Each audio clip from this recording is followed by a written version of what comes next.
আল্লাহ রাব্বুল আলামিন জানায় দিলেন নবী গো ওয়াহশী সহ তাম দুনিয়ার মানুষগুলোকে জানায় দেন, যে ব্যক্তি আল্লাহর সাথে কাউকে শরীক করবে না, অন্যায় ভাবে মানুষ হত্যা করবে না, জিনা করবে না, এই তিনটা গুণ যে ব্যক্তি করবে না, আমি আল্লাহ রাব্বুল আলামিন ওয়াদা করলাম ওই ব্যক্তির তাম জীবনের গুনাহগুলোকে আমি আল্লাহ মাফ করে দেব। জোরে কোন সুবহানাল্লাহ। আর যে ব্যক্তি এই তিনটা গুনার কোনো একটি গুনাহ নিয়ে কবরে আসবে, আমি আল্লাহ রাব্বুল আলামিন ওই ব্যক্তিকে ক্ষমা করব না। যখন এই আয়াতটা নাজিল হয়ে গেল, ওয়াহশী বার নবীজিকে ডাক দিয়া কয়, ইয়া রাসূলুল্লাহ, ইয়া হাবিবাল্লাহ, নবীজি সন্তুষ্ট হতে পারলাম না, কারণ আল্লাহ বলেছেন এই তিনটা গুনার কোনো একটা গুনাহ কবরে নিয়ে আসলে তারে ক্ষমা করা হবে না। ও নবীজি, আমি তো জীবনে কম শিরক করিনি, আজও পর্যন্ত আল্লাহর প্রতি ঈমান আনি নাই। আমার ভাইরা একটু দিলের কানটা লাগায়া দেন, এই আয়াতের ভিতরে আপনার আমার জন্য শিক্ষা আছে। মুসলমান ভাইরা, এইবার ওয়াহশী বললেন জীবনে আল্লাহর প্রতি ঈমান আনি নাই। 2 নম্বর, জীবনে কত মানুষ হত্যা করেছি। আজকে আমরা যারা এখানে বসে আছি হয়তোবা আমরা মানুষ হত্যা করি নাই, কিন্তু আজকে যদি আপনি অন্তরের কাছে একটু নিজের বিবেকটাকে যদি একটু নাড়া দেন, মনে পড়ে যাবে কত সন্তান যে দুনিয়া থেকে আপনি হত্যা করেছেন। আপনার অজান্তে বিবির পেটে বাচ্চা চলে আসছে।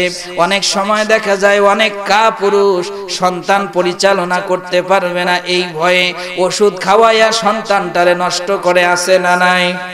আরো জোরে কোন আছে না নাই? আমার ভাইয়েরা, রিজিকের মালিক হচ্ছেন আল্লাহ। বলেন কে? আরো জোরে বলতে হবে কে?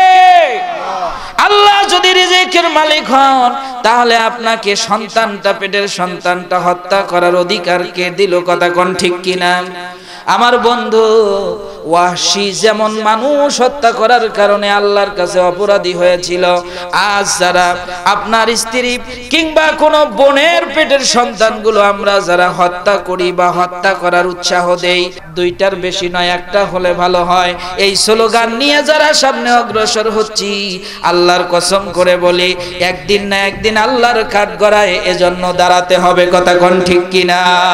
ওয়াহশী বললেন, ইয়া রাসূলুল্লাহ, জীবনে কত মানুষ হত্যা করেছি হিসাব দিতে পারবো না। শুধু তাই না, জীবনে এত জিনা করেছি, এত মা বোনকে আমি জিনার শামিল করেছি, এত মা বোনকে ধর্ষণ করেছি। আমার ভাইরা একটু যদি নিজের দিকে তাকান, ওয়াহশী যেমন সেই দিন জিনার কাতারে নামে নিজের নামটা রাখার কারণে ওয়াহশী আল্লাহর সামনে অপরাধী হয়েছিল, আজও বাংলাদেশে বলেন তো আমাদের জিনার কাতারে নাম আছে না নাই? আজ হয়তো বা মনে করছি শুধু ধর্ষণ করলে বুঝি জিনা হয়। আমার ভাইরা একটু দিলের কানটা লাগা দেন, যারা বিয়ে করেছি মহরানা পরিশোধ করি নাই, আপনি যতই মাপ চান না কেন, আল্লাহর কসম করে বলি মাপ যদি চাইতে চাইতে বউয়ের পা ধরেও মাপ চান, মাপ হবে না। কথা কোন ঠিক না বে ঠিক? মোহরানা যে কয় টাকা নির্ধারণ করা হয়েছে, যতক্ষণ পর্যন্ত মোহরানা পরিশোধ করবেন না, বিশ্বাস করেন এই রকম জিনা আকারের তালিকায় আপনার নামটা লেখা হয়ে যাবে। জোরে কোন নাউজুবিল্লাহ। খুব মনোযোগ। আজ যারা আমরা বউয়ের মোহরানা পরিশোধ করলাম না, ঠিক একই ভাবে আল্লাহর কাঠগড়ায় কিন্তু আপনাকে আমাকে জিনাকারের কাতারে দাঁড় হওয়াতে হবে। ও বন্ধু, এইবার ওয়াহশী ডাক দিয়া কয়, ইয়া রাসূলুল্লাহ, ইয়া হাবিবাল্লাহ, এই জন্য সন্তুষ্ট হতে পারলাম না, কারণ আমার জীবনে আমি কোনোদিন আল্লাহকে আল্লাহ বলে স্বীকার করি নাই, শিরক করেছি, মানুষ হত্যা করেছি, এরপরে কত যে আমি জিনার কাজে শামিল ছিলাম আমি হিসাব দিতে পারবো না। এর মানে আল্লাহ তো আমারে জান্নাত দিবেন না। যদি আল্লাহ জান্নাত না দেয় তাহলে ঈমান এনে লাভ কি? কথা কোন ঠিক না বে ঠিক? আরো জোরে কোন ঠিক না বে ঠিক? আল্লাহ রাব্বুল আলামিন সঙ্গে সঙ্গে আর একটা ওয়াহশীকে খুশি করার জন্য আয়াত নাজিল করে দিলেন। আল্লাহ রাব্বুল আলামিন জানায়া দিচ্ছেন, ইল্লা মান তাবা ওয়া আমানা ওয়া আমিলা সালিহান ফাউলাইকা ইউবাদদিলুল্লাহু সাইয়্যাতিহিম হাসানাত। জোরে কোন আল্লাহু আকবার। আল্লাহ নবীজি ওয়াহশী সহ तमाम দুনিয়ার মানুষগুলোকে ডাক দিয়া বললেন, আল্লাহ রাব্বুল আলামিন জানা দিয়েছেন, ইল্লা মান তাবা ওয়া আমানা ওয়া আমিলা সালিহান ফাউলাইকা ইউবাদদিলুল্লাহু সাইয়্যাতিহিম হাসানাত। আল্লাহ নবীজি বললেন, কোন ব্যক্তি যদি তিনটা কাজ করে, এক নম্বরে তওবা, দুই নম্বরে ঈমান আনে, তিন নম্বরে যদি নেক আমল করে, আল্লাহ রাব্বুল আলামিন ওই ব্যক্তিটার तमाम জীবনের গুনাহগুলোকে আল্লাহ maaf করে দেয়। জোরে কোন সুবহানাল্লাহ। এ বন্ধু, আল্লাহ রাব্বুল আলামিন জানায়া দিলেন, বান্দারে তোমার মধ্যে যদি মুমিন হিসাবে সবথেকে ভালো গুণগুলো নির্বাচন করো, এক নম্বর তুমি তোমার গুণ হিসাবে আল্লাহর সামনে তুলে ধরবে, তুমি তওবাকারী, আল্লাহর কাছে গুনাহ মাফ চাবে। আল্লাহ রাব্বুল আলামিন জানায়া দিলেন, বান্দারে যখন কোন মানুষ একবার আমার কাছে গুনাহ মাফ চায়, আমার কাছে ইস্তেগফার পড়ে, আমার কাছে গুনাহ মাফ চায়, আমি আল্লাহ রাব্বুল আলামিন ওই ব্যক্তির জন্য এত খুশি হয়ে যাই, যেমন বৃষ্টির সময় আকাশ থেকে অজস্র পানির ফোঁটাগুলো পড়তে শুরু হয়। আমার ভাইয়েরা একটু দিলের কানটা লাগা দেন।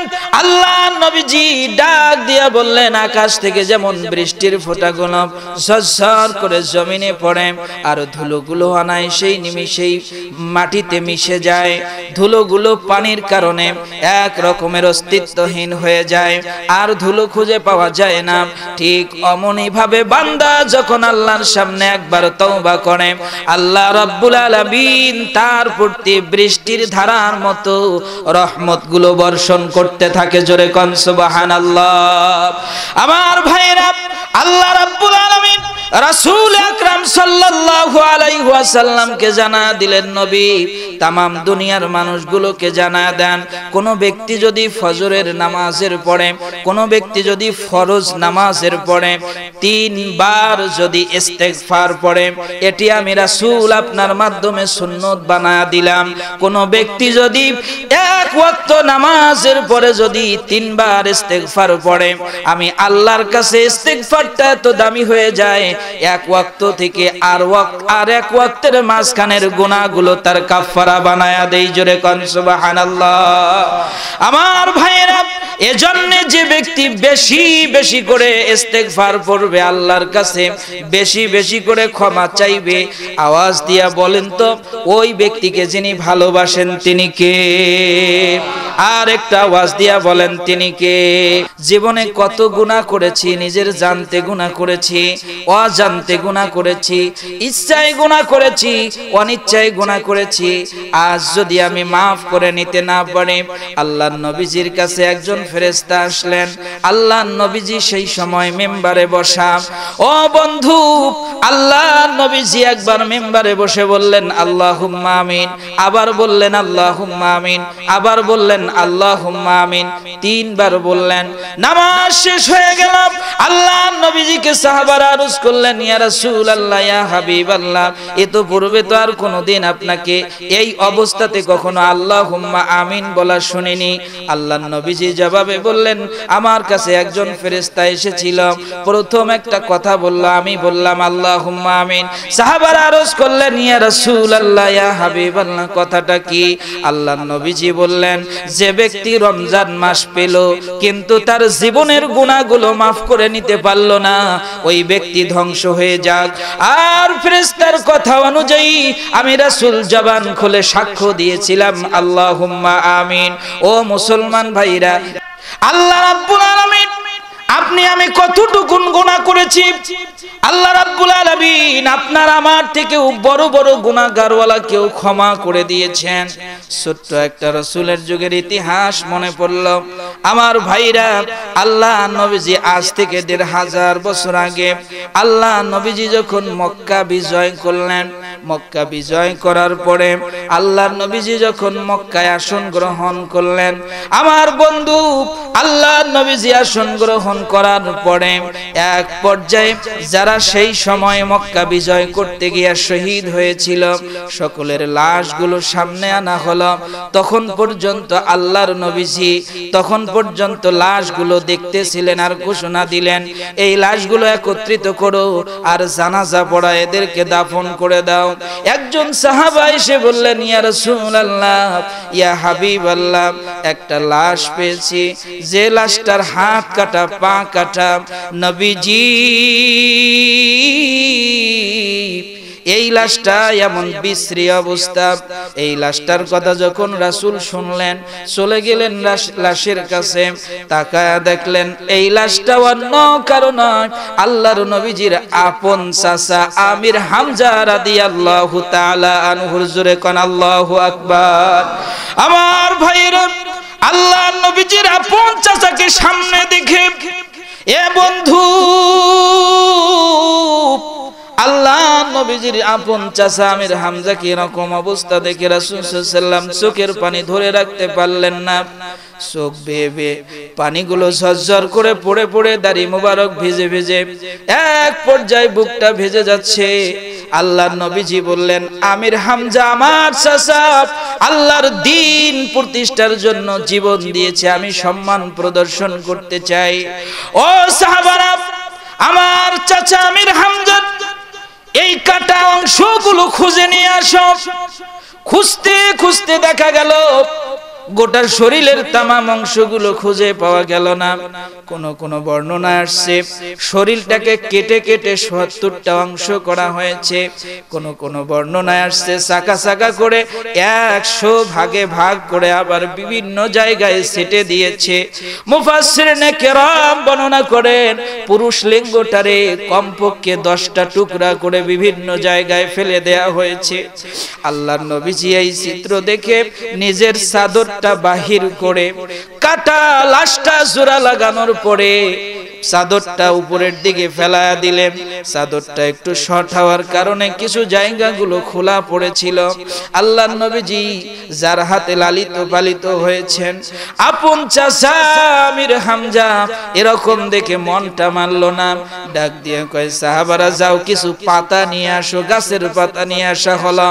এরপরে শরীরের উপরে বিছায়া দিয়া এইবার নবীজি জানাজা পড়ায়া দাফন করে দিলেন। আমার ভাইরা, এই বিষয়টা আপনাদের সামনে কেন নিয়ে আসলাম একটু পরেই টের পাবেন। তওবা মানুষ করলে পরে আল্লাহ তার প্রতি কত খুশি হন। আমার ভাইরা, মক্কা বিজয় হওয়ার পরে আল্লাহর নবীজি যখন আমির হামজার লাশটা দাফন করে দিলেন, অন্যদিকে একজন দুর্দর্শ সাহসী কাফের আর মুশরিকদের ভিতরে অন্যতম যোদ্ধা, নাম হলো ওয়াহশী। ওয়াহশী সেই সময় মক্কা থেকে পালায়া যাচ্ছিলেন। এমন সময় একজন ব্যক্তি ওয়াহশীকে পালায়া যাচ্ছেন, এই দৃশ্য দেখে ডাক দেয়া কয়, ওয়াহশী কোথায় যাচ্ছ গো তুমি চলে? এইবার ওয়াহশী ডাক দিয়া কয়, ও আল্লাহর বান্দা, এখন আর আমার পাওয়ার নাই। এই মক্কার ক্ষমতায় আমি আল্লাহর প্রিয় হাবিব মুহাম্মদুর রাসূলুল্লাহ সাল্লাল্লাহু আলাইহি সাল্লামের ক্ষমতা প্রতিষ্ঠিত হয়েছে, তাই মক্কা ছেড়ে দিয়া চলে যাচ্ছি। আমার বিশ্বাস জীবনে যা গুনাহ করেছি মুহাম্মাদের সামনে পড়লে এই মুহাম্মদ আমাকে ছেড়ে দিবে না। আমার ভাইরা একটু দিলের কানটা লাগায়া দেন। ওই সময় ওই ব্যক্তি ডাক দিয়া বললেন, ওয়াহশী তুমি হয়তো জানো না, মুহাম্মদ সাধারণ কোন দুইটা মানুষের মতো না।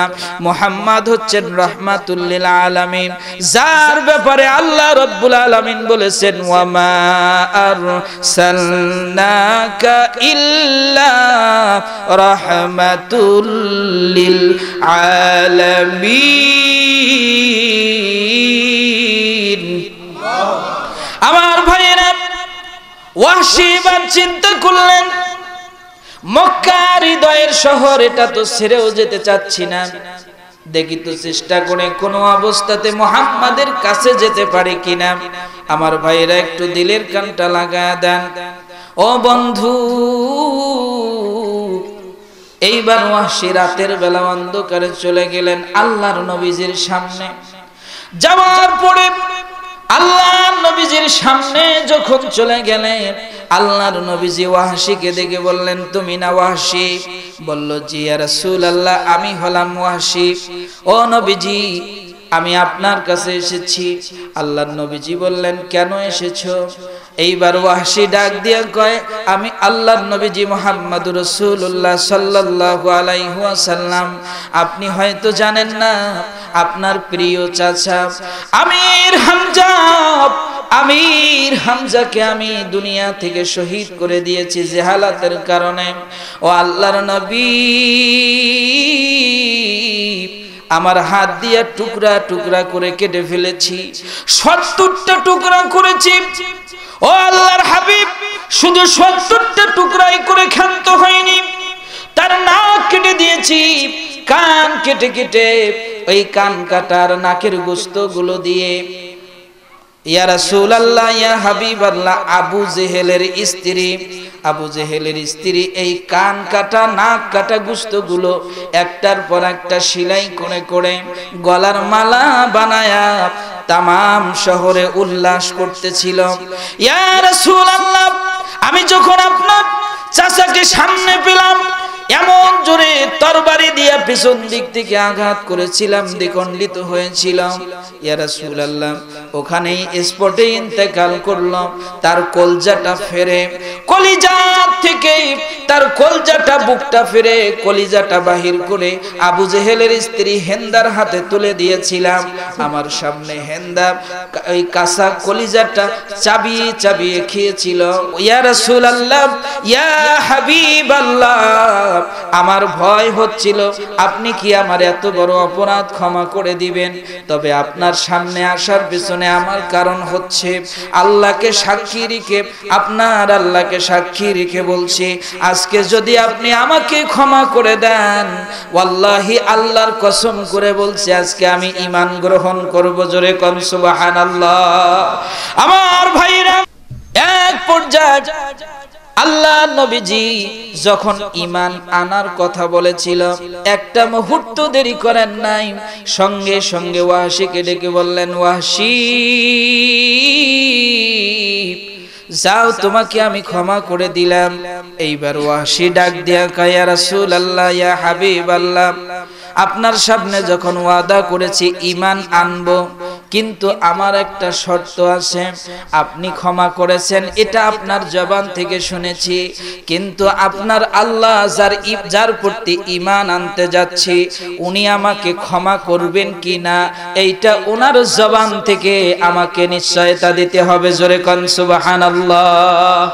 আর একটা আওয়াজ দিয়া কোন সুবহানাল্লাহ। আমার ভাইরা, আল্লাহ রাব্বুল আলামিন আর দেরি করলেন না, সঙ্গে সঙ্গে আল্লাহ নবীজির উপরে একটা আয়াত নাজিল করে জানায়া দিলেন সূরা তাওবার ভিতরে। আমার বন্ধুগণ, একটু দিলের কানটা লাগায়া দেন। ওয়াহশী এমন বড় একজন নফরমান ব্যক্তি ছিলেন, আল্লাহর নবীজি যার কোলে পেটে মানুষ হয়েছিলেন, এরকম একজন ব্যক্তিকে দুনিয়া থেকে শহীদ করে দিয়েছেন। আল্লাহর দ্বীন আল্লাহর জমিনে প্রতিষ্ঠিত হোক, এরকম একজন ব্যক্তিকে দুনিয়া থেকে শহীদ করে দিয়েছিলেন। আমার ভাইরা, আল্লাহর নবীজি একটি বর্ণনা আসছে, ৬ জন নারী আর ৬ জন পুরুষের ব্যাপারে একটা নির্দেশ জারি করেছিলেন, যেখানেই তাদেরকে পাও সেখানেই তাদেরকে দুনিয়া থেকে বিদায় করে দাও, হত্যা করে ফেলো। এর মধ্যে ছিল একজন ওয়াহশী। শুধু ঈমান আনবে এই কথাটা রাসূলকে শুনিয়েছেন, যার কারণে আল্লাহর নবীজি তামাম জীবনের সমস্ত ক্ষোভকে ঝেড়ে ফেলে আল্লাহ রাব্বুল আলামিনের প্রতি ঈমান আনার রাস্তাটা সহজ করে দিয়েছিলেন। জোরে কোন সুবহানাল্লাহ। আল্লাহ রাব্বুল আলামিন আয়াত নাযিল করলেন, নবীজি আপনি ওয়াহশীকে জানায়া দেন, ওয়াল্লাযীনা লা ইয়াদউনা মা'আল্লাহি ইলাহান আখার ওয়া লা ইয়াকতুলুনান নাফসাল্লাতী হারামাল্লাহু ইল্লা বিল হাক্কি ওয়া লা ইয়াজনুন। আল্লাহ রাব্বুল আলামিন জানায় দিলেন নবী গো, ওয়াহশী সহ तमाम দুনিয়ার মানুষগুলোকে জানায় দেন, যে ব্যক্তি আল্লাহর সাথে কাউকে শরীক করবে না, অন্যায়ভাবে মানুষ হত্যা করবে না, জিনা করবে না, এই তিনটা গুণ যে ব্যক্তি করবে না, আমি আল্লাহ রাব্বুল আলামিন ওয়াদা করলাম ওই ব্যক্তির तमाम জীবনের গুনাহগুলোকে আমি আল্লাহ মাফ করে দেব। জোরে কোন সুবহানাল্লাহ। আর যে ব্যক্তি এই তিনটা গুনার কোনো একটি গুনাহ নিয়ে কবরে আসবে, আমি আল্লাহ রাব্বুল আলামিন ওই ব্যক্তিকে ক্ষমা করব না। যখন এই আয়াতটা নাজিল হয়ে গেল, ওয়াহশী বার নবীজিকে ডাক দিয়া কয়, ইয়া রাসূলুল্লাহ, ইয়া হাবিবাল্লাহ, নবীজি সন্তুষ্ট হতে পারলাম না, কারণ আল্লাহ বলেছেন এই তিনটা গুনার কোনো একটা গুনাহ কবরে নিয়ে আসলে তারে ক্ষমা করা হবে না। ও নবীজি, আমি তো জীবনে কম শিরক করিনি, আজও পর্যন্ত আল্লাহর প্রতি ঈমান আনি নাই। আমার ভাইরা একটু দিলের কানটা লাগায়া দেন, এই আয়াতের ভিতরে আপনার আমার জন্য শিক্ষা আছে। মুসলমান ভাইরা, এইবার ওয়াহশী বললেন জীবনে আল্লাহর প্রতি ঈমান আনি নাই, 2 নম্বর জীবনে কত মানুষ হত্যা করেছি। আজকে আমরা যারা এখানে বসে আছি হয়তোবা আমরা মানুষ হত্যা করি নাই, কিন্তু আজকে যদি আপনি অন্তরের কাছে একটু নিজের বিবেকটাকে যদি একটু নাড়া দেন, মনে পড়ে যাবে কত সন্তান যে দুনিয়া থেকে আপনি হত্যা করেছেন। আপনার অজান্তে বিবির পেটে বাচ্চা চলে আসছে। অনেক সময় দেখা যায় অনেক কাপুরুষ সন্তান পরিচালনা করতে পারবে না, এই ভয়ে ওষুধ খাওয়াইয়া সন্তানটারে নষ্ট করে, আছে না নাই? আরো জোরে কোন আছে না নাই? আমার ভাইয়েরা, রিজিকের মালিক হচ্ছেন আল্লাহ। বলেন কে?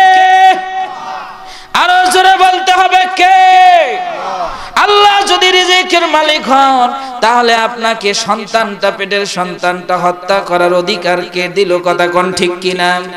আমার বন্ধু ওয়াহশী যেমন মানুষ হত্যা করার কারণে আল্লাহর কাছে অপরাধী হয়েছিল, আজ যারা আপনার স্ত্রী কিংবা কোনো বোনের পেটের সন্তানগুলো আমরা যারা হত্যা করি বা হত্যা করার উৎসাহ দেই, 2টার বেশি নয়, একটা হলে ভালো হয়, এই স্লোগান নিয়ে যারা সামনে অগ্রসর হচ্ছি, আল্লাহর কসম করে বলি একদিন না একদিন আল্লাহর কাঠগড়ায় এজন্য দাঁড়াতে হবে। কথা কোন ঠিক কিনা? ওয়াহশী বললেন, ইয়া রাসূলুল্লাহ, জীবনে কত মানুষ হত্যা করেছি হিসাব দিতে পারবো না। শুধু তাই না, জীবনে এত জিনা করেছি, এত মা বোনকে আমি জিনার শামিল করেছি, এত মা বোনকে ধর্ষণ করেছি। আমার ভাইরা একটু যদি নিজের দিকে তাকান, ওয়াহশী যেমন সেই দিন জিনার কাতারে নামে নিজের নামটা রাখার কারণে ওয়াহশী আল্লাহর সামনে অপরাধী হয়েছিল, আজও বাংলাদেশে বলেন তো আমাদের জিনার কাতারে নাম আছে না নাই? আজ হয়তো বা মনে করছি শুধু ধর্ষণ করলে বুঝি জিনা হয়। আমার ভাইরা একটু দিলের কানটা লাগা দেন, যারা বিয়ে করেছি মহরানা পরিশোধ করি নাই, আপনি যতই মাফ চান না কেন, আল্লাহর কসম করে বলি মাফ যদি চাইতে চাইতে বউয়ের পা ধরেও মাফ চান, মাফ হবে না। কথা কোন ঠিক না বে ঠিক? মোহরানা যে কয় টাকা নির্ধারণ করা হয়েছে, যতক্ষণ পর্যন্ত মোহরানা পরিশোধ করবেন না, বিশ্বাস করেন এই রকম জিনাকারের তালিকায় আপনার নামটা লেখা হয়ে যাবে। জোরে কোন নাউজুবিল্লাহ। খুব মনোযোগ। আজ যারা আমরা বউয়ের মোহরানা পরিশোধ করলাম না, ঠিক একই ভাবে আল্লাহর কাঠগড়ায় কিন্তু আপনাকে আমাকে জিনাকারের কাতারে দাঁড় হওয়াতে হবে। ও বন্ধু, এইবার ওয়াহশী ডাক দিয়া কয়, ইয়া রাসূলুল্লাহ, ইয়া হাবিবাল্লাহ, এই জন্য সন্তুষ্ট হতে পারলাম না, কারণ আমার জীবনে আমি কোনোদিন আল্লাহকে আল্লাহ বলে স্বীকার করি নাই, শিরক করেছি, মানুষ হত্যা করেছি, এরপরে কত যে আমি জিনার কাজে শামিল ছিলাম আমি হিসাব দিতে পারবো না। এর মানে আল্লাহ তো আমারে জান্নাত দিবেন না, যদি আল্লাহ জান্নাত না দেয় তাহলে ঈমান এনে লাভ কি? কথা কোন ঠিক না বে ঠিক? আরো জোরে কোন ঠিক না বে ঠিক? আল্লাহ রাব্বুল আলামিন সঙ্গে সঙ্গে আর একটা ওয়াহশীকে খুশি করার জন্য আয়াত নাজিল করে দিলেন।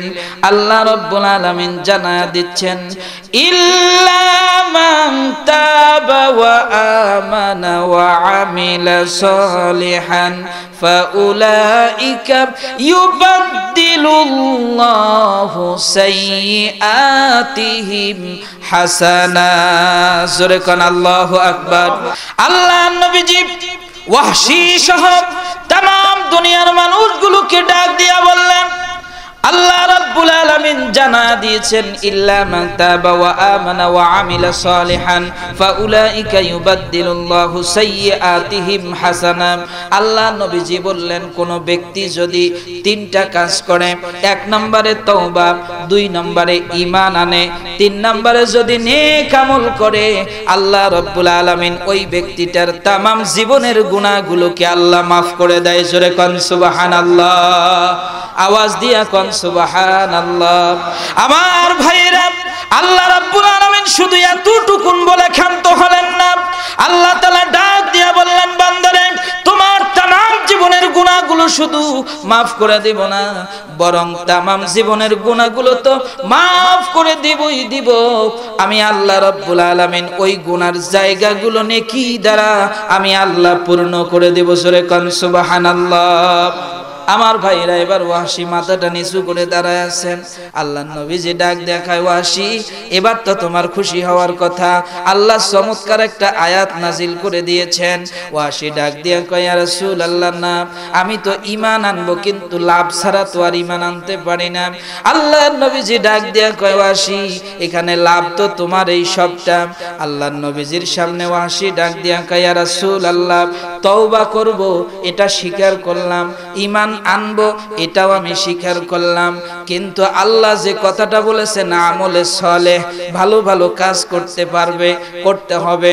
ইয়া রাসূলুল্লাহ, ইয়া হাবিবাল্লাহ, আমি যে 100% ভালো কাজ করতে পারবো এই গ্যারান্টি দিতে পারবো না, কিন্তু আপনাকে সাক্ষী রেখে বলছি আমি ভালো কাজ করার চেষ্টা করব। জোরে কোন সুবহানাল্লাহ। আর একটা আওয়াজ দিয়া কোন সুবহানাল্লাহ। আমার ভাইয়েরা, ওয়াহশী যখন এমন করে বললেন, আল্লাহ পাক রব্বুল আলামিন তৃতীয়বারের মতো আরেকটা আয়াত নাজিল করে ওয়াহশীকে জানায়া দিলেন।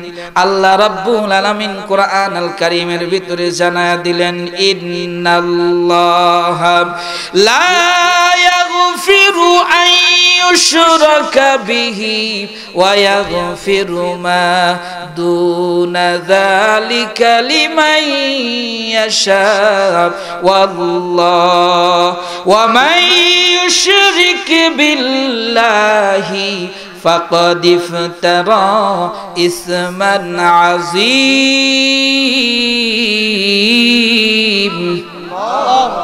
আল্লাহ রাব্বুল আলামিন জানায়া দিলেন, নবী গো আপনি ওয়াহশী সহ तमाम দুনিয়ার মানুষগুলোকে জানায়া দেন, আমলে সালেহ ভালো ভালো কাজ যদি নাও করতে পারে, কম পক্ষে মানুষটা যদি শিরক না করে আর সামান্য একটু ঈমান নিয়ে যদি কবরে আসে, আমি আল্লাহ রাব্বুল আলামিন ঘোষণা করে দিলাম, যারা এই তিনটা কাজ করবে, আমলে সালেহ যদি ভালো করে করতেও না পারে, ভালো ভালো কাজগুলো যদি সম্পূর্ণ করতে না পারে, কিন্তু আল্লাহর সাথে যদি কাউকে শিরক না করে, আল্লাহর সাথে যদি কাউকে শরীক না করে, দ্বিতীয় নাম্বার হলো সামান্য টুকু যদি ঈমান নিয়ে কবরে আসে, আমি আল্লাহ ওয়াদা করে দিলাম এদের মধ্য থেকে আমি আল্লাহ যাকে পছন্দ করি ওরে জান্নাতে ঢুকায়া দেব। জোরে কোন সুবহানাল্লাহ।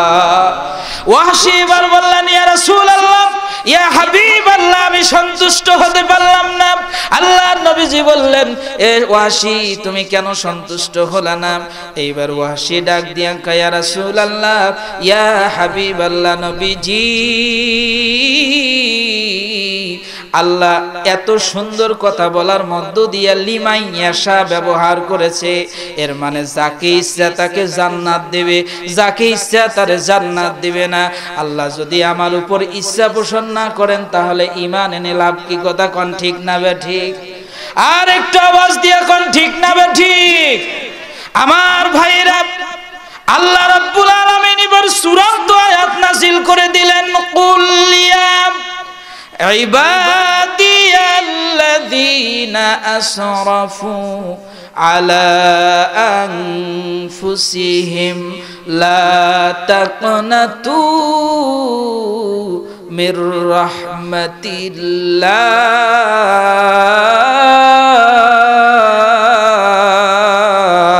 আল্লাহু আকবার। ইন্নাল্লাহা ইয়াগফিরুয যুনুবা জামিআ ইন্নাহু হুয়াল গফুরুর রহিম। আল্লাহ চূড়ান্ত একটা আয়াত নাজিল করে জানায়া দিলেন, নবীজি তামাম পৃথিবীর মানুষগুলোকে আপনি জানায়া দেন, যারা নিজের উপর অবিচার করেছো, অন্যায় করেছো, জুলুম করেছো, জুলুমের শিকার হয়েছো, যারা জুলুম করে নিজের জীবনটাকে খান খান করে দিয়েছো, গুনাহ করে জীবনটাকে ভর্তি করে দিয়েছো, আমার রহমত থেকে তোমরা নিরাশ হইও না।